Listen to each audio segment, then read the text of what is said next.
අවුරුද්ද මැද ගිම්හානය උණුසුම් කරමින් පටන් ගත්ත මේ අලුත් මාසේ අලුත් දවස උදෙන්ම ඇහැරුණේ මේ ලැබුණ ජීවිතේ අතගන්න හුස්ම පොදට ස්තුතිවන්ත වෙමිනුයි.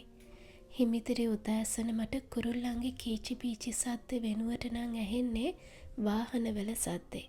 ඒත් උදෙන්ම ගෙදර දාන හිත නිවන මියුරු සංගීතය මගේ දවස පටන් ගන්න ලොකු උත්තේජකයක්. ජනේලෙ රෝලින් දොර කැරකි කැරකි උඩට යද්දී ගෙට වැටෙන හිරු එළිය සතුට විඳලයි මං නාගන්න ගියේ.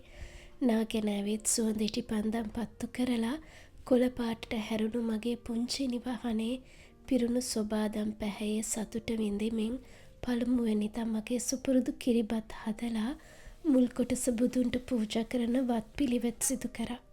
මාසේ මුල් දවස් එහෙම පටන් ගත්තම හිතට සනීපයකුයි මනසට සැනසුමකුයි දැනෙන බව කාලෙක ඉඳන් මං අත්දැකීමෙන්ම දන්න දෙයක්.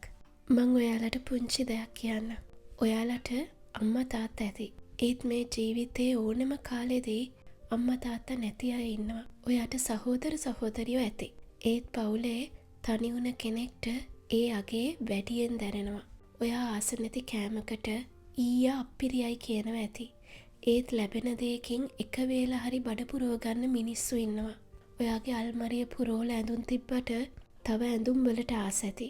ඒත් එකම ඇඳුම හොද හොද අඳින මිනිස්සු ඉන්නවා. ඔයාට මාසේ අසනීප දවස් වුණාම හොඳම වර්ගයේ සනීප ආරක්ෂක තුවා ඇති. ඒත් අදටත් ඒවා නොදකපු අය ඉන්නවා.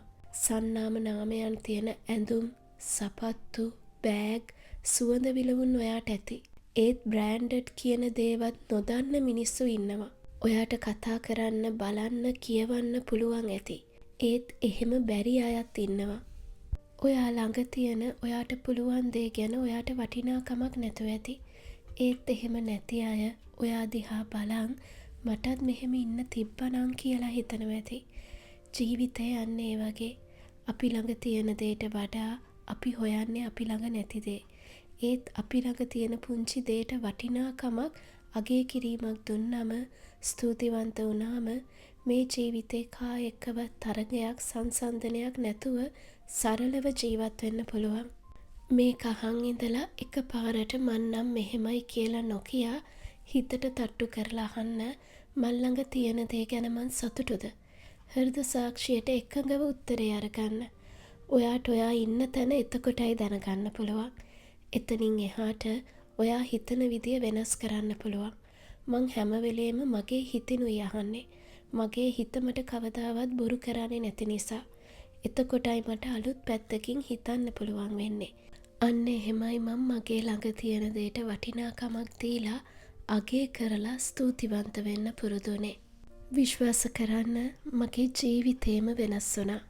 තියෙන දෙයින් සතුටු වෙලා තියෙන දෙයට ස්තුතිවන්ත වෙලා ගෙවෙන ජීවිතේ පුදුමාකාර සාමකාමී කොළපාට ජීවයකින් මගේ හිත දැන් නම් ප්‍රබෝධමත් වෙලා තියෙන්නේ. ඒ ජීවය පිරුණු ප්‍රබෝධමත් හිතින් මාව කියවන, අහන, බලන ඔයාලගේ ජීවිතෙත් මේ මාසය පුරාවටම ප්‍රබෝධමත් වෙන්න කියලයි 7 වෙනි මාසේ පටන් ගත්තු දවසේ මම ප්‍රාර්ථනා කළේ.